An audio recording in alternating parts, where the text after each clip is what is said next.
You're listening to Industry Talks on Design in Focus, a new multimedia channel serving CID. CID, Creative, Innovation and Design. Listen to representatives, practitioners and leaders on topics like industry development, skills, methods, movements, tools, concepts, projects, events, and much more. Hi, and welcome to another episode of Industry Talks. Today I'm joined by Youri Hermes, and we'll be discussing spiral dynamics. Is that correct? That's correct. And especially spiral dynamics is, of course, a beautiful framework, which is very strongly intertwined also within the programs we are offering. But the focus here is really going to be like experimentation and innovation, coming up with new things. So yeah.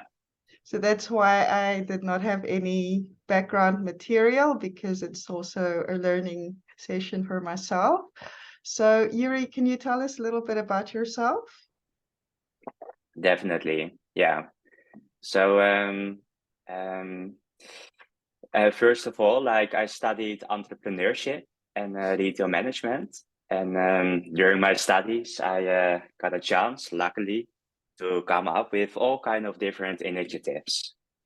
And together with other people, I started things, and also by myself. All kind of things like e-commerce, dating apps, you name it, and I did it.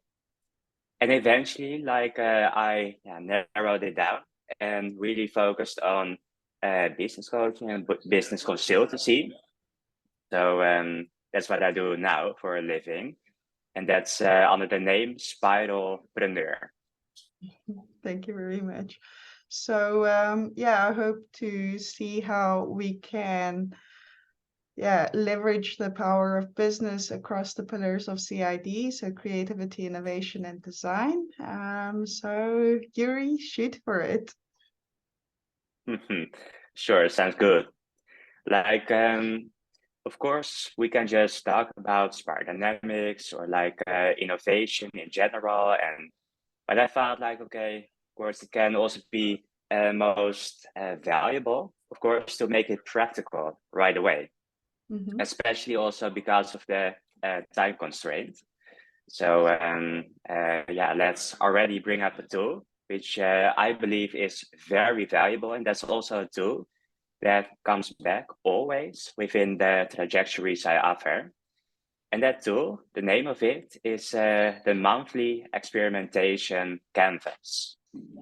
I will show you that tool in a minute. And just for my information, Candice, is this also a podcast for only audio or always with video sharing?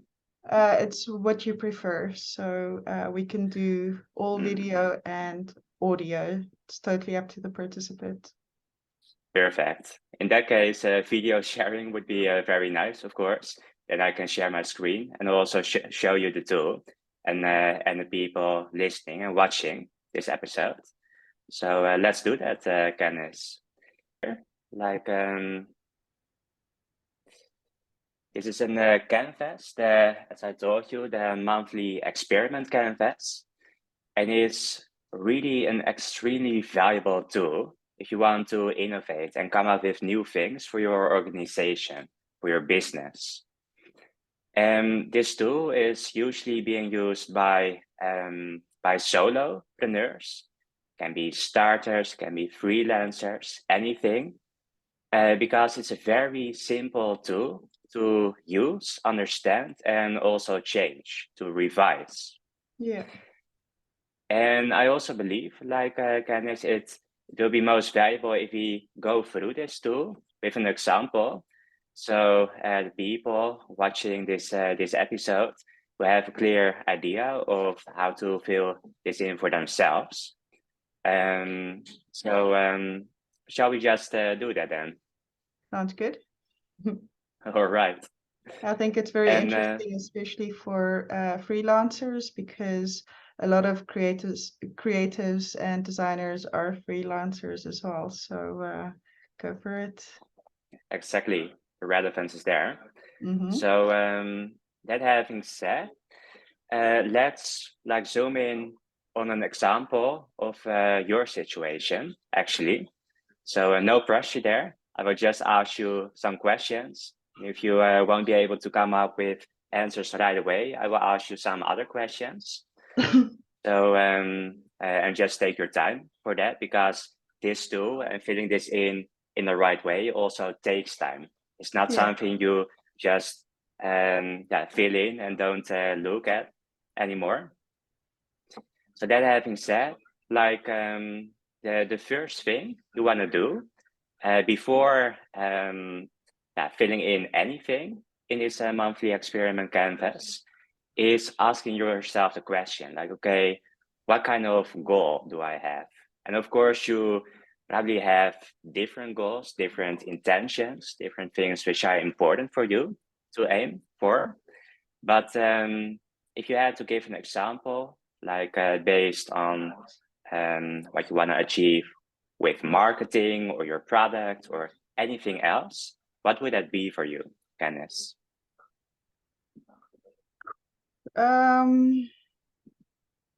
Geez, that's quite a.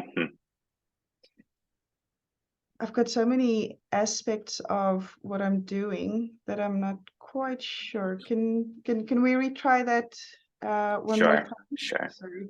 Yeah. Sorry. Yeah, so the thing is, Candice, like, of course, if I ask you the question, like, okay, what is your goal? Bam, you know, like, what do we have to say? I mean, many goals, but what kind of goal do you want to use for this? And so many questions will arise. So that will kind of, paralyze whatever will pop up, you know? Yeah, all right. Yeah. So let me ask it differently then for you. Oh, you have something in mind already? Yeah, so basically on the platform, there are 8 main goals that I'm trying to solve. So one of them is to build better, stronger CID networks, and to enable people to build together. So that is a goal. Is that okay? Does no, that's totally fine. It doesn't have to be very concrete yet. That's a goal of the platform. So the challenge for me is because I've got the business goals, I've got the platform goals, I've got the network goals.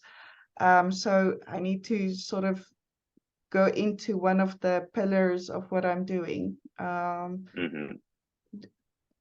When you speak about goals, what types of goals are these? Yeah, it's a beautiful question to ask back.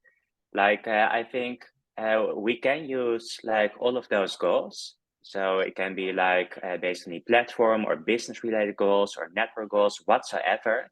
But to make it more clear, also for the people to understand, I think a network goal or a business goal would be most suitable for going through right now.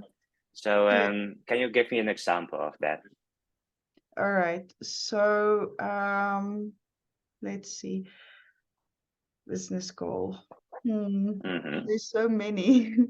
What pops to mind? It's difficult to do it while it's recording as well, because it's like TikTok. Take your time. Yeah, business goal. I guess one of the major goals I'm trying to accomplish right now is to gather more people, so volunteers and board members. So the goal is to build a sort of organization in which people would want to become board members and volunteers. Okay, that's a beautiful goal, and let's use that then. And of course, for every goal, we want to eventually make it more specific, and usually not right away. You want to take a little step back and look at, okay, is this really important for me? But let's assume that this is very important for you, and this is very much aligned with your vision and mission. So we don't have to go through that. I mean, we also have the time, you know. Then I want to ask you the question, like, okay, you mentioned people. That can be either volunteers, board members, maybe also other kind of stakeholders. But let's make it more specific right away.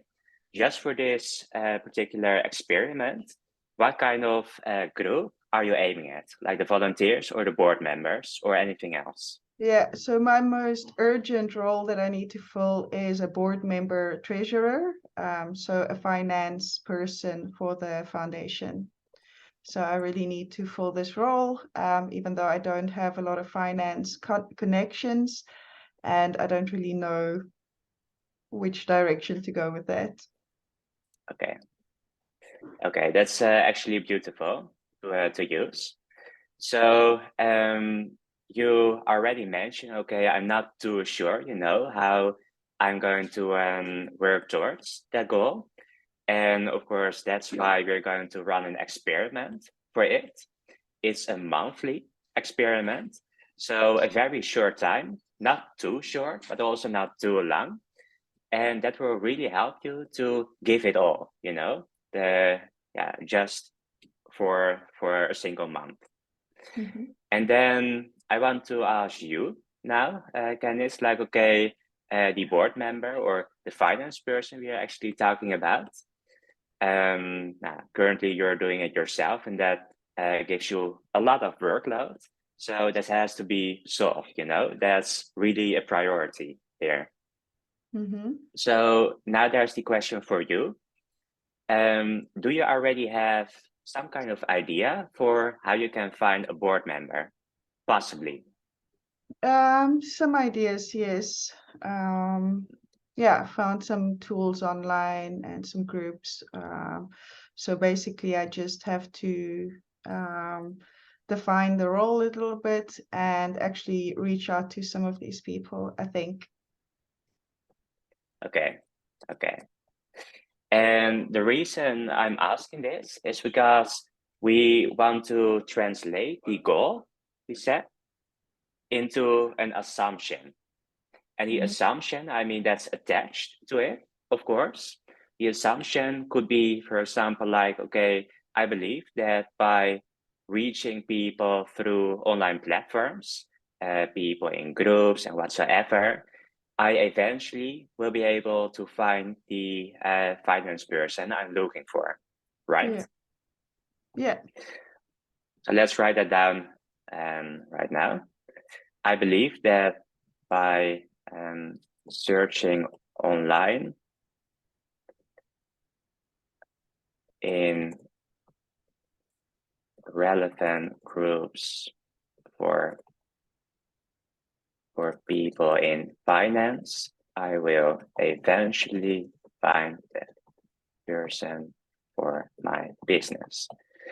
All right, so you got the assumption. I believe that by searching online in relevant groups for people in finance, I will eventually find the right person for my business. As if you're watching this episode, also can see. Are we missing anything in this assumption for now, Candice? I think we can leave it as is. I also think so. And of course, like later on, if some extra ideas pop up, which may also be important. I mean, those kind of canvases, like it's very easy to change, of course. Yeah. That's why we are using a canvas to begin with, just as I mentioned in the beginning. All right, so that's the first box. And the second box, and you're already started talking about that. That's actually very good. We can use that as a starting point. Is the experiment. So I'm talking about the box below it. To prove that, I will, dot, dot, dot. We're going to work out the experiment here. So what are you going to do to prove this assumption? That's the whole point of it. Mm. And as you shared with me, like I'm going to find some groups online. I'm also going to define the role a bit, wherever that's possible. And also, of course, reach out to the people I come across. So let's fill that in right away. I will find groups online, find the role There's already a couple of networks where you can go to post roles and to engage with others who are open to becoming board members or volunteers. So yeah, those types of, I think networks is a better word than groups. Okay. And like those networks you're thinking about, like which ones would that be? You know, Yeah, I started with this, but to be honest, I've been editing podcasts and organizing events and writing an article. sure. So yeah, I just have a very brief. No, that's totally fine. So that's just part of it, like identify networks. That's also part of it. And once you've identified them, Mhm. inventorize them, then eventually you will become part of it, etc., etc. Okay, makes sense. Let's do that. And next to what is being written right now, and for me to also share it for the people who are only listening to this podcast, is like to prove that I will identify networks online, define the role also a bit, post Mhm. about it, possibly, and of course, eventually reach out to the people who could be a potential fit. Mhm. That's what we have written right now so far. Um, is there anything missing right now, which is also important for you? I think for this, yeah, this is a goal that's not really clearly defined, so I think it's fine for now. Okay, yeah. And again, like we can add other things later on, but for now, it's just what you say, fine. So you see also the two little boxes all the way below the canvas, which is all about like the key stakeholders, and on the other hand, the key resources. The key stakeholders, that's all about like, okay, think about all kind of people who are already part of your network who can contribute to your experiment. And it can be literally anybody, like maybe someone you're thinking about whom have a big network in finance, possibly, or someone who had a similar experiment who was also looking for someone in finance. Um, like those kind of people you want to think about. Can it also Um, be organizations? it can also be organizations, definitely. Yeah. And Mm. of course, at the end, you also want to ask, okay, whom within that organization can I approach then? Mhm. And then again, you are talking about individuals, but through the organizations. That's right. And for now, I think like it's not needed to go through those stakeholders. But the thing is like if you're coming up with your experiment, you're just giving this as an example for the people who are watching. Yeah, You want to just really think about this. This is really, really important. I cannot emphasize this enough because it will make it, life so much more yeah. easy. And There's too much to be done by a single person, and the only way you ever get anywhere is with the people that surround you, right? there you go. Exactly. Yeah, yeah. Yeah. And that's why you really want to give this right attention also. Mhm. And if you're really like blanco, but while thinking about it, then just use your LinkedIn network, for example, as inspiration. Mhm. Just scroll through it, and then eventually some ideas for people like, oh yeah, I almost forgot it, this person also is part of my network. So maybe let's reach out to him or her or whatsoever, So that's the Yeah. whole idea. So really And put time in this. um, well, yeah, I guess stakeholders are, yeah, I've answered the word answered my question. Sorry. Yeah. Okay, Yeah. that's perfect. Yeah. And maybe you can still share the question because like the question can also be asked by people who are watching. Well, because stakeholders, there's a difference between people and stakeholders. So I was also thinking of beyond the stakeholders. So, for example, inspirational people or people who, whose content you can watch to learn what sort of other people you need to contact or, Mhm. build. Well, I believe, Candice, that's a very strong suggestion because, like, you want to look further than just the direct stakeholders. You could also define it as indirect stakeholders, however you define it, of course. But I got inspired by your suggestions. I will change it right away. Key people, it is. There we go. All Yeah, right. Yeah. so Awesome. lovely. Thank you. Mhm. And then Oh, then we are going to continue, like the right part of the canvas. So we are talking about these statistics. So how are you going to measure things? What are you going to measure to begin with?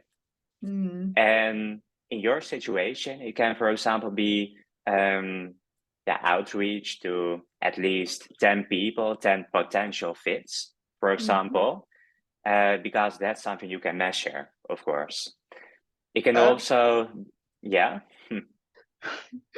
I'm going to suggest another word here, but instead of Sure. statistics, could we say KPI, so key performance indicator? I think that makes a lot of sense, and I can tie it in with another session which we've been doing with Ricardo Faria, who's a KPI expert and who uses KPIs in design. So this is the whole business aspect of the design professional and how they can, leverage numbers to build their ideas. If you continue your suggestions, I have to change the full canvas, Candice. Yeah, I'm No, sorry. no, it's totally fine. I'm just very happy about it that you're thinking with it, and I think that's a very solid point also you are making because basically we are also talking about KPIs. And Mm-hmm. just for the information for the watchers and the listeners, the reason why the word KPIs is not being used is because some people, like who are not really in the field of yeah, the business kind of terms, they often feel kind of overwhelmed when KPIs is being used. You know, they think, okay, KPIs, what is it? Yeah. And they're getting in their head. And to make it very simple, just like this, but basically, indeed, we are talking about KPIs. Yeah. And the thing is, of course, we don't have to limit ourselves to only like the objective part. Can also be the subjective part. Mm-hmm. So that's kind of a subjective KPI, you Yeah. could say. Less easy to measure, of course, but still partially possible. Let me give you an example. Like, of course, things can work out. For example, if you're setting up an experiment, which is very much marketing related, Mm-hmm. then you may find a very valuable marketing channel, which will attract you a lot of new customers. But at the end of the day, if you don't have the need or you don't like it at all to continue using the marketing channel, you don't feel like it doesn't resonate with you, it won't be sustainable, of Yeah. course. So that's Yeah. why it's also crucial to also take that part into account. So, okay, for example, to make it measurable on a scale Mm-hmm. from 1 to 10, like to what degree do you actually feel like you will be able to maintain it, to continue on it after that experiment? Mm. And that's less relevant for this particular experiment, but still important to emphasize. Yeah. Yeah, I completely agree with you about the multiplicity of KPIs, or what we measure. We've had this in a previous podcast relating to ethics where we discussed, setting new types of KPIs. So I think, a lot of people do focus on the KPI as just figures, numbers, as statistics.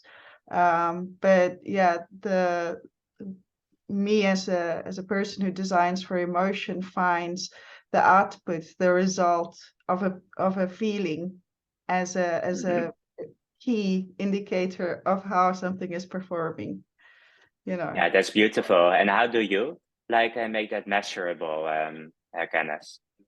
So basically, the way that I see it is that when you deliver an experience that engages a person on a level where it gives them an emotion which they want to replicate, in other words, feel again, then you're converting a customer, because they like you. They start like, we like what makes us happy and what gives us joy, and what serves us. And so by creating those serving products, those serving designs, you're creating more business for yourself.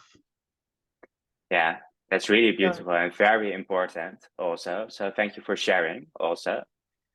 And so let's get back to the measuring part for now. yeah. So we already went through it like very shortly, but how would you define the things you can measure, the KPIs for this Yeah. particular experiment, this Yeah. example? Yeah, so I think obviously finding the board member and keeping them in place, and also keeping them in the position for longer periods of time.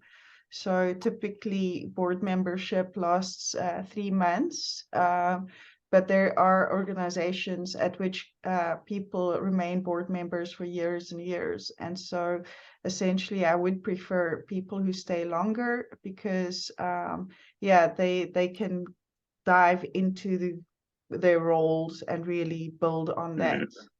So yeah, finding the right person, keeping Yeah, that person. That's it. perfect.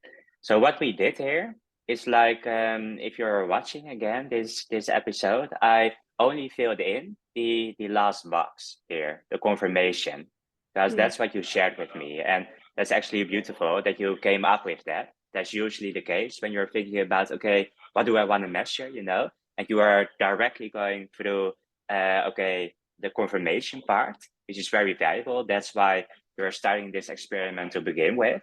That's why you have the assumption, of course. But if you take one step back, and for example, after 2 weeks from now, so after halfway this experiment, I'm asking you, okay, what's your current progress, regarding finding the right board member? Then how can you share with me your progress? Well, I guess through the communications that I'm having, or the conversations that I'm having with people. So, are people responding positively? Is there an interest? How many people am I interviewing for the role? I would say, right? Definitely.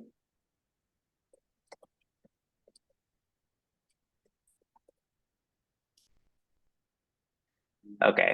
And I think this is like a beautiful metric. And if you give it a number, like how many communications, or we could actually better say, like, to bring a little extra scope here, the amount of people you will be interviewing, like how many people could be needed to eventually find the right one.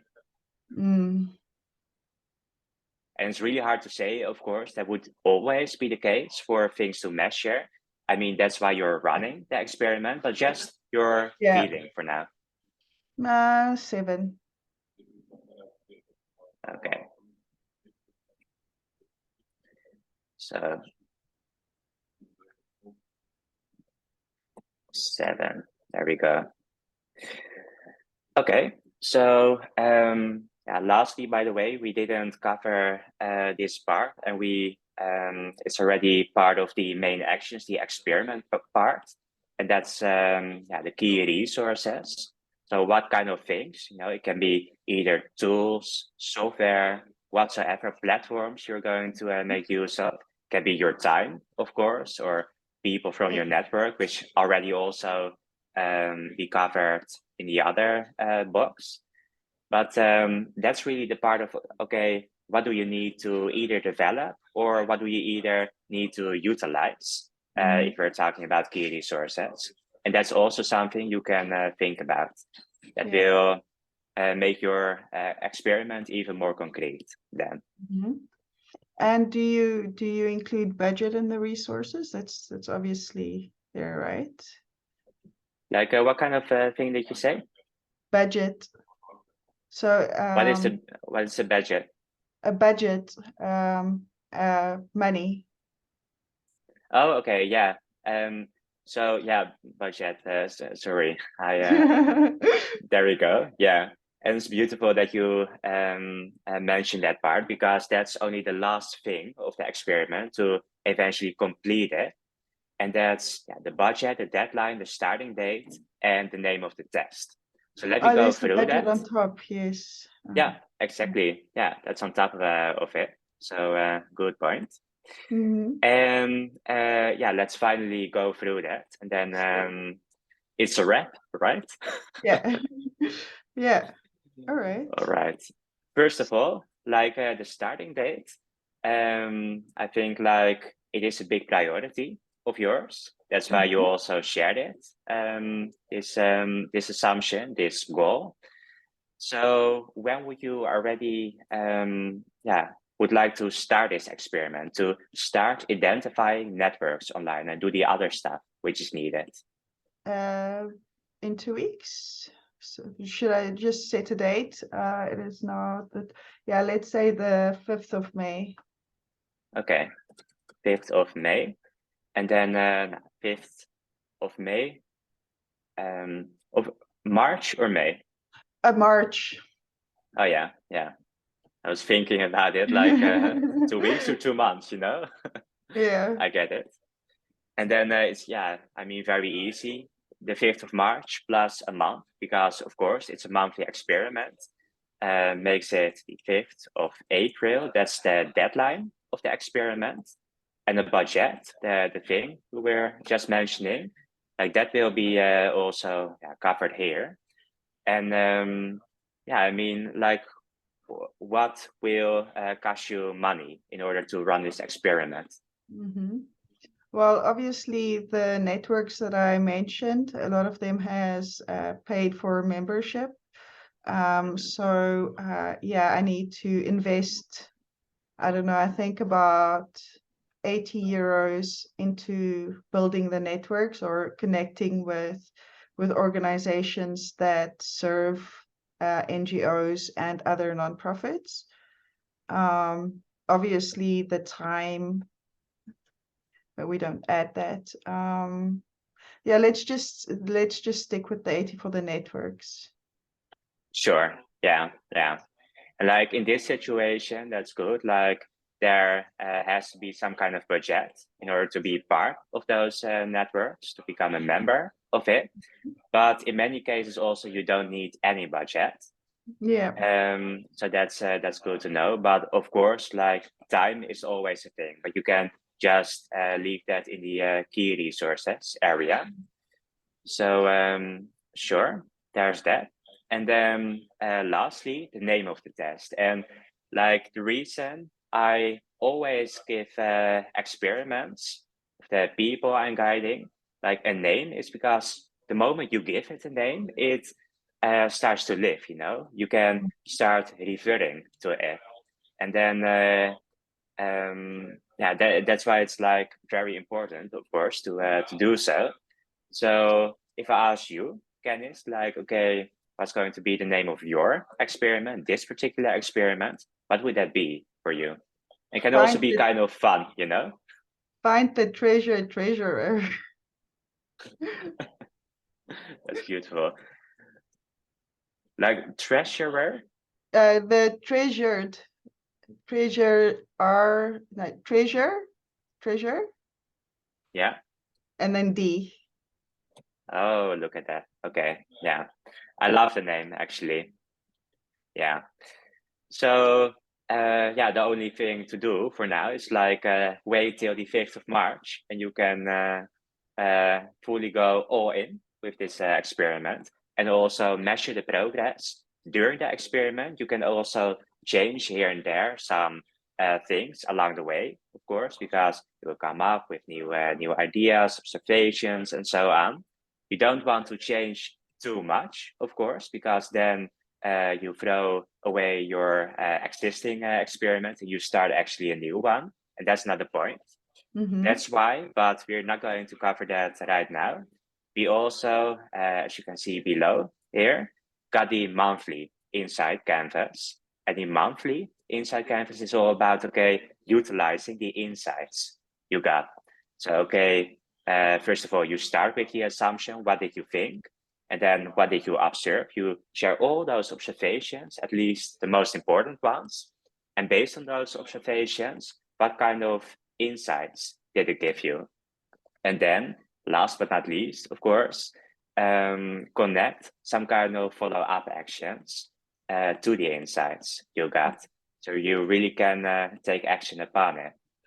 So that's the whole idea of Monthly Insight Canvas. This is only just one application we used for you, just as an inspiration. And of course, there are many more applications for using this. So that would be it for now, Candice.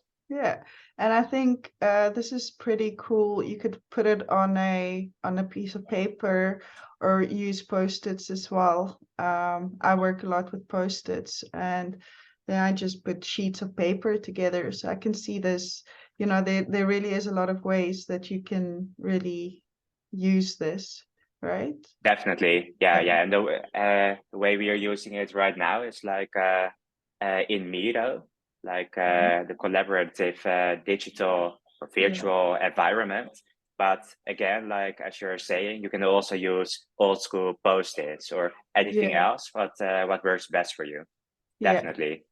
Awesome. So I guess to get to this tool, it's important for people to connect with you, and then you help them through it. Or do you give some sort of training, or how do you go about helping people use the tool?